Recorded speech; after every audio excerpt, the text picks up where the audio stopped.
You think you know the people around you. You believe you can identify when someone is toxic. But what if I told you the real dangers are not obvious? That the most destructive people are often charming, kind. Carl Jung dedicated his life to studying these hidden dynamics. When someone is blind to their own darkness, that shadow seeks a host.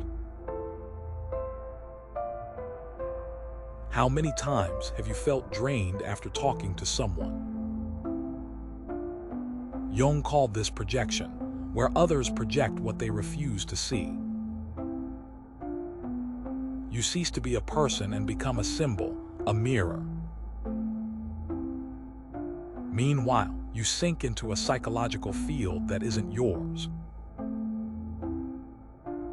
The greatest dangers come from the unintegrated, unconscious ones.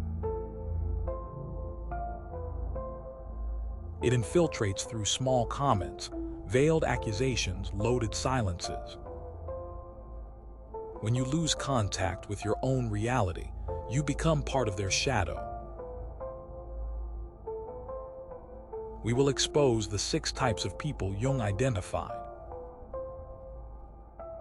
First, the unconscious manipulator who blames you for their feelings. They seem fragile, sensitive, until you're dragged into their battlefield. Jung said, what we do not confront in ourselves, we will encounter as fate.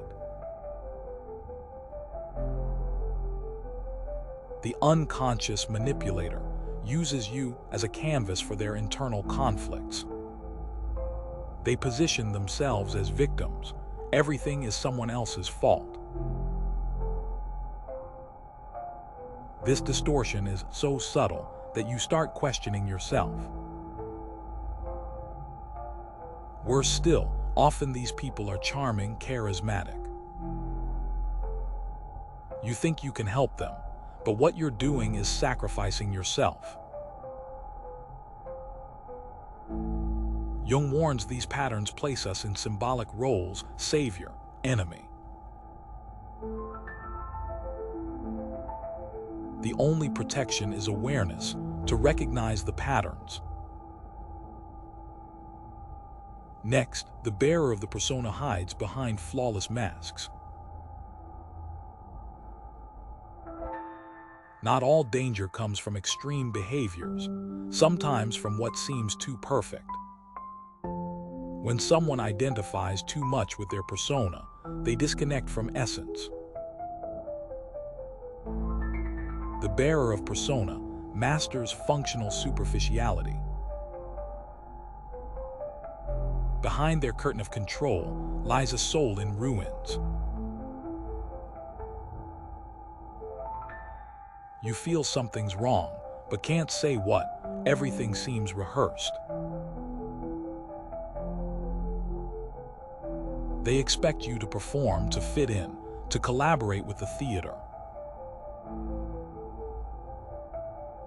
Jung warned this is among the greatest threats to individuation. Living with them makes you doubt your own spontaneity. When someone represses too long, it doesn't disappear, it ferments. Enter the owner of the repressed shadow, who refuses their dark side. The shadow is everything we refuse to recognize in ourselves. The owner of repressed shadow seems disciplined, kind, until they explode. They react poorly to spontaneity, can't tolerate weakness in others. Jung was clear: the stronger the persona, the more brutal the shadow. Passive aggression, grudges, sabotage, all shadow manifestations. Living with them is like an emotional minefield. Oppression often comes from rigid moral ideals, bringing us to the moral controller who uses guilt as a weapon. Not every executioner carries a sword. Some use crosses and dogmas. They position themselves as references, but project their own shadows. The moral controller genuinely believes they're doing good. Phrases like "it's for your own good" mask control. You start repressing natural, human parts of yourself. Next, the complex. Today they embrace you, tomorrow destroy you. Complexes are autonomous emotion, nuclei in the unconscious. They react not to the present, but to echoes of past trauma. You walk on eggshells, avoid topics, mold yourself to keep peace. The monster isn't awakened by you. It's always there, waiting. Finally, the psychic vampire who drains your energy silently. They don't want your presence, they want your energy. Symbiotic relationships hinder psychic growth. You feel guilty for wanting space, selfish for wanting silence. The exhaustion is not just physical, it's existential. Jung offers a path, making the unconscious conscious. Perhaps you too have played these roles at some point. This video was a mirror. Now you can see, name, and break free.